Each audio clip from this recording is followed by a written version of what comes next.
In fact, it's good for you and me. साथियों शुरू करें। राहुल जी आपको संबोधित करेंगे, उसके बाद में 3-4 सवाल लेंगे। आधे घंटे या 35 मिनट का समय है हमारे पास, तो मैं राहुल जी से गुजारिश करूंगा कि अब शुरुआत करें। धन्यवाद जयराम जी। कल प्रधानमंत्री जी ने पार्लियामेंट में 2 घंटे, शायद 2 घंटे 13 मिनट, 2 घंटे 13 मिनट भाषण किया।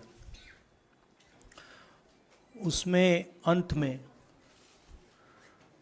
2 मिनट उन्होंने मणिपुर की बात की।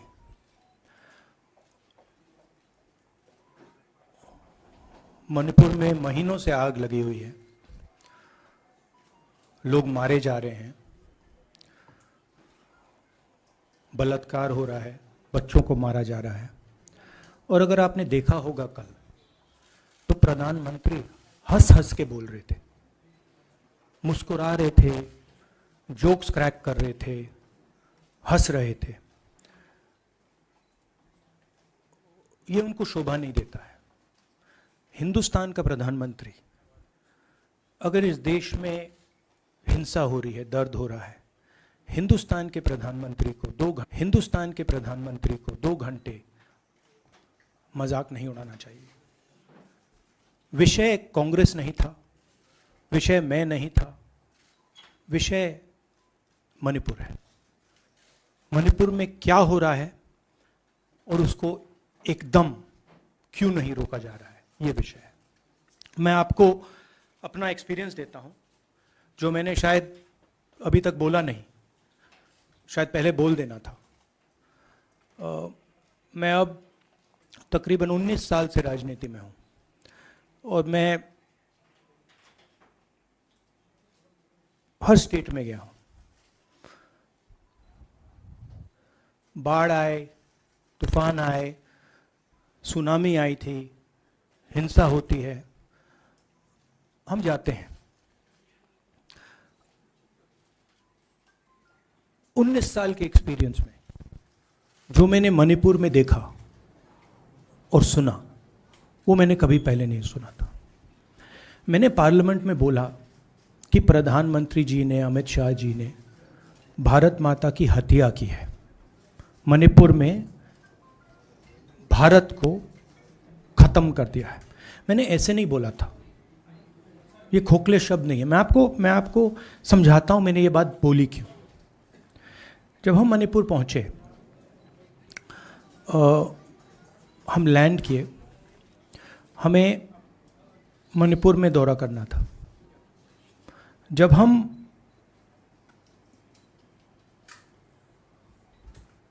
मेते एरिया में गए, हमें साफ कहा गया था कि अगर आपकी सिक्योरिटी डिटेल में कोई भी कुकी होगा, उसको आप यहां मत लाइए क्योंकि हम उसको मार देंगे। और जब हम कुकी के एरिया में गए, हमें कहा गया अगर कोई मेते आपकी सिक्योरिटी डिटेल में होगा, उसको आप मत लाइए, उसको हम गोली मार देंगे। हम जब गए, हमें मेतेज को परे करना पड़ा, हमें कुकीज को परे करना पड़ा। मतलब एक स्टेट नहीं है, आज 2 स्टेट है। स्टेट की हत्या कर दी गई है और उसको चीर दिया गया है। इसलिए मैंने बोला हिंदुस्तान की हत्या मणिपुर में बीजेपी ने कर दी है। और जब मैंने कल प्रधानमंत्री को देखा हंसते हुए, मजाक उड़ाते हुए, मैं समझ नहीं पा रहा था कि हिंदुस्तान का प्रधानमंत्री इस प्रकार से कैसे बोल सकता है। प्रधानमंत्री को यह पता नहीं लग रहा है कि हमारे देश में क्या हो रहा है। छोड़िए, नहीं जाना चाहते हैं, उसके भी कारण हैं, शायद मैं बता नहीं सकता हूं आपको, उसके कारण हैं। मगर अगर जा नहीं सकते हैं तो मणिपुर के बारे में बोले तो। हिंदुस्तान की आर्मी, आप सब जानते हो, सेना को आप जानते हो, जो मणिपुर में हो रहा है हिंदुस्तान की सेना उसको 2 दिन में रोक सकती है, 3 दिन नहीं लगेंगे। अगर हिंदुस्तान की आर्मी को कहा गया कि यह तमाशा बंद करो, 2 दिन में यह तमाशा ड्रामा बंद हो जाएगा। प्रधानमंत्री मणिपुर को जलाना चाहते हैं, आग बुझाना नहीं चाहते हैं। यह है सच्चाई। अब आप अपने सवाल पूछिए। Would you like me to say it in English? I watched the Prime Minister of India yesterday speaking for 2 hours, laughing, joking, lagawing naras in the parliament. The Prime Minister would say one line and the entire BJP would shout another nara. You know, the Prime Minister seems to have forgotten that the state of Manipur is on fire and has been on fire for 4 months. Women and children are dying over there. People are being murdered.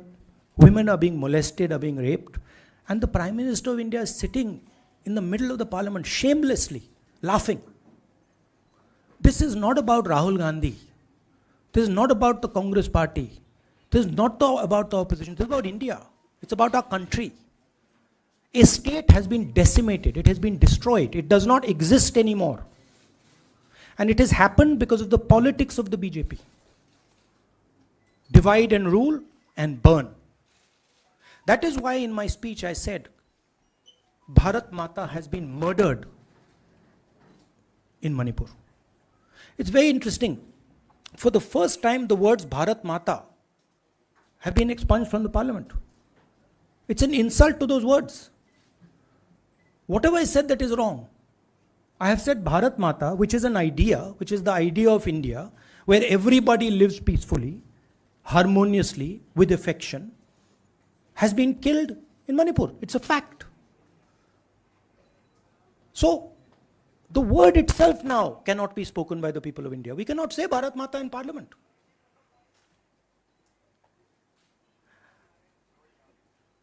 I want to tell you about my own personal experience of Manipur.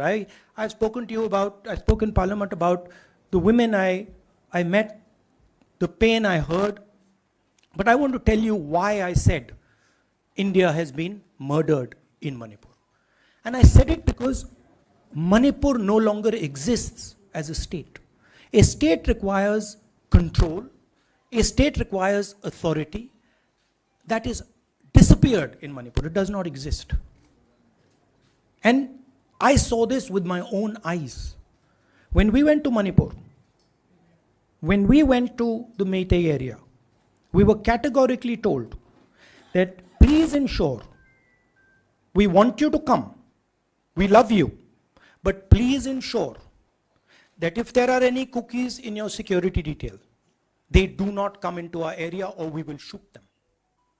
When I went into the cookie area, we were told the same thing.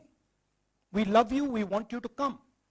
But please make sure, if there are any Meiteis in your security detail, we will shoot them. Do not bring them here.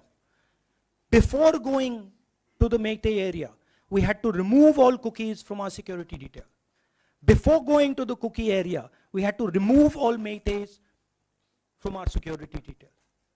When we went there, the security forces, central security forces, told us we have never seen anything like this. We were told it is completely outside our control. Okay? That is why I said Manipur has been murdered by the BJP and the idea of India has been murdered by the BJP in Manipur. I was not speaking metaphorically. I was speaking literally. Now, the Indian army, it will take the Indian army 2 days to put an end to the nonsense that is going on in Manipur. The Prime Minister refuses to stop the fire. He wants Manipur to burn. He allows Manipur to burn. Because if he did want it to stop, there are tools in the hands of the Indian government that can stop it immediately. I know. I have full faith in our army. I know. And every Indian citizen knows that if the Indian army is told, please put an end to this, it will stop immediately. There are reasons for the PM not being able to go to Manipur. I'm aware of those reasons. I don't want to say them publicly. But there are clear reasons as to why the Prime Minister is not going there. That is why we wanted the Prime Minister to speak in Parliament. That is why we wanted Manipur to be on the agenda in Parliament. And what did the Prime Minister do? He ridiculed the state. He ridiculed the women of the state. He laughed at the women of the state. That's the truth. Now please ask your questions. Sanjeev, mic dena yaar. Finally, I just want to say one thing again in English. See, the Prime Minister, when he becomes Prime Minister, he ceases to be a politician. He becomes the representative of the voice of this country. His the politics should be put aside.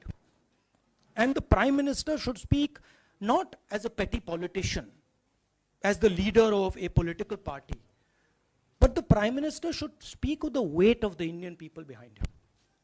And it's tragic to watch Mr. Narendra Modi. It's sad, because the Prime Minister does not understand what he actually is. He is our representative. He's my representative. He's all our representative. And watching the Prime Minister spend 2 hours talking about the Congress, talking about the opposition, making ridiculous remarks about the name, this really does not do justice to an Indian Prime Minister. I've seen Prime Ministers from the Congress party, I've seen Prime Ministers from the BJP, I've seen Mr. Vajpayee, I've seen Mr. Dev Gowda. None of them have ever done this. There's a complete misunderstanding in the mind of Narendra Modi ji about what the Prime Minister of India is.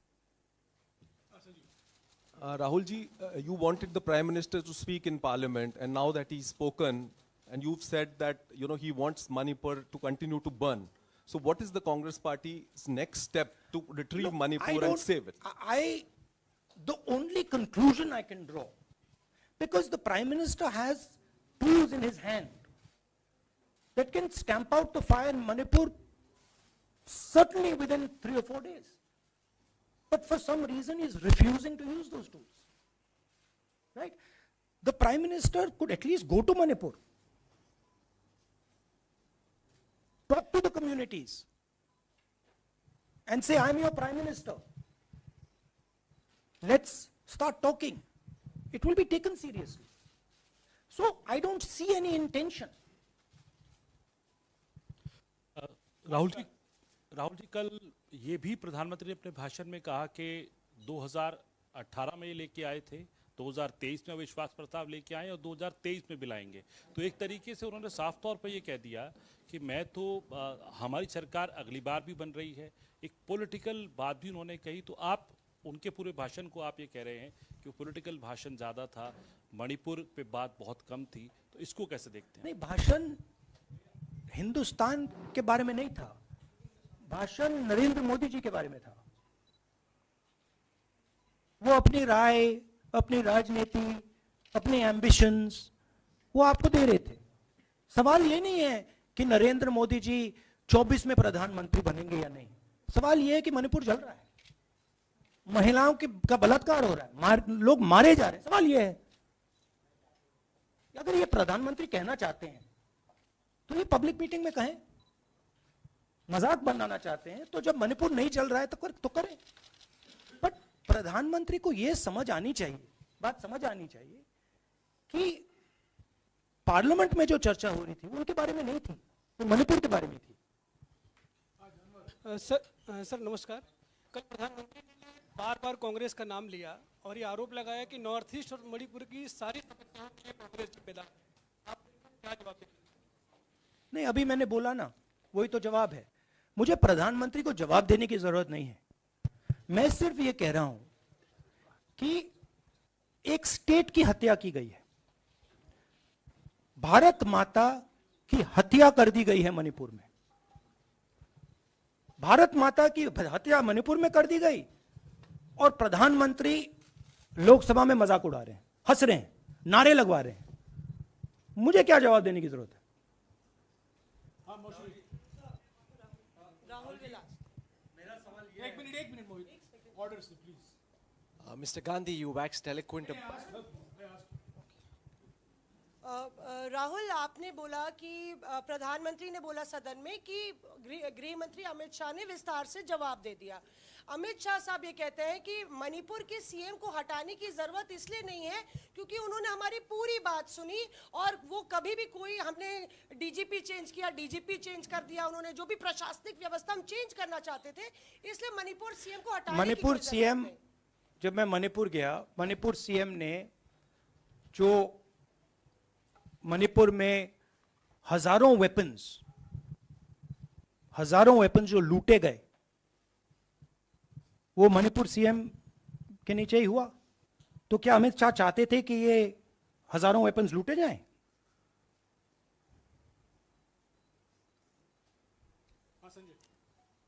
Rahul ji, जो हिंसा चल रही है, क्या अमित शाह चाहते हैं कि हिंसा चलती जाए? चीफ मिनिस्टर उसको रोक नहीं पा रहा है। अमित शाह जी कह रहे हैं कि भैया वो हमारी बात मान रहा है, तो क्या आप चाहते हैं कि मणिपुर चलता जाए? राहुल जी, एक संसद में एक नया ट्रेंड दिखाई दे रहा है कि कई सेशन से अपोजिशन के एमपीज या तो सस्पेंड हो रहे हैं या डिस्क्वालीफाई हो रहे हैं, या एक सेशन से ज़्यादा। ये अपोजिशन के एमपीज का जो प्रिविलेज मोशन या प्रिविलेज रूल्स के तहत जो डिस्क्वालिफिकेशन हो रहा है या सस्पेंशन हो रहा है, इसका जो ट्रेंड बढ़ रहा है, इसको आप लोग कैसे एड्रेस करेंगे? आप देखिए, एमपीज को निकालें, वापस डालें, हमारा काम बदलता नहीं है। हमारा लक्ष्य जो मणिपुर में हो रहा है उसको रुकवाने का है। जो भी औजार हमारे हाथों में है, उस हिंसा को रुकवाने के लिए उनका हम प्रयोग कर रहे हैं और करेंगे।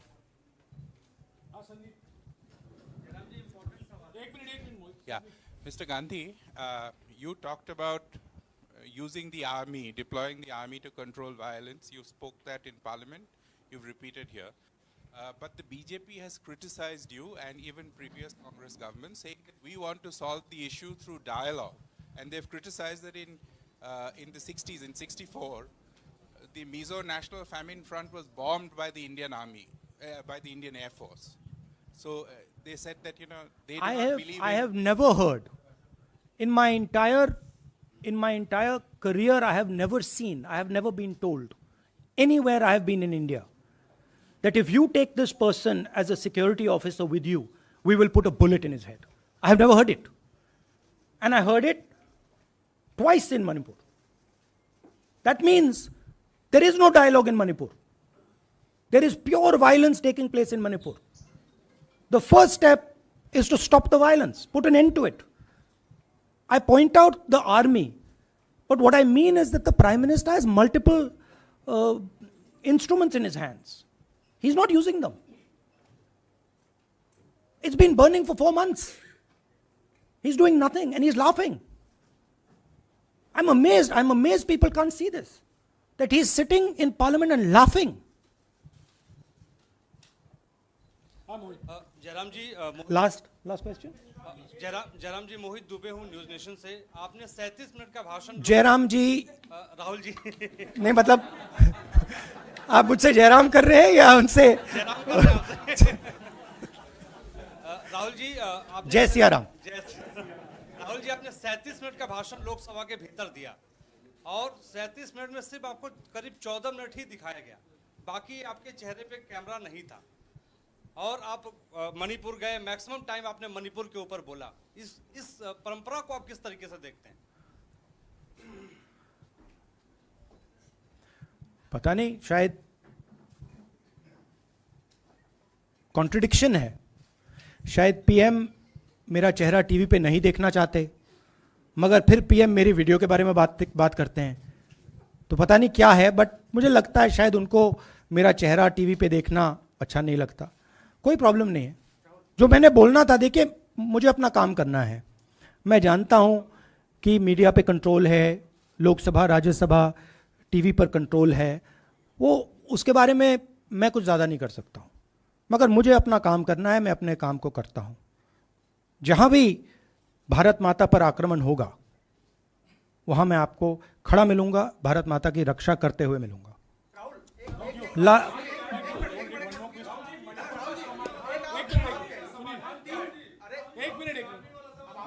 हाँ, okay, last question, brother. The Supreme Court has already said what it has in terms of a constitutional breakdown, as well as now, you are asking for the army. Do you believe that Article 356 is the only way out? Or I'm not asking for anything. Please don't misunderstand. It is not my place to decide which tool the Prime Minister can use, which instrument he should use. I am pointing out that there are multiple instruments that the Prime Minister has at his disposal, and he is not using a single one. I'm pointing out that Manipur has been burning now for 4 months, and the Prime Minister is in a very good mood. He's sitting in Parliament, he's laughing, he's joking, his entire cabinet is in giggles. This to me seems completely insane. This has got to stop. India is burning in Manipur. The idea of India has been destroyed in Manipur. Let's rebuild it quickly. Thank you. लेकर चले अमरमंथन खबर को अपने संग, like करें, comment करें, share करें और फॉलो करना ना भूलें। अमरमंथन खबर आपका अपना चैनल।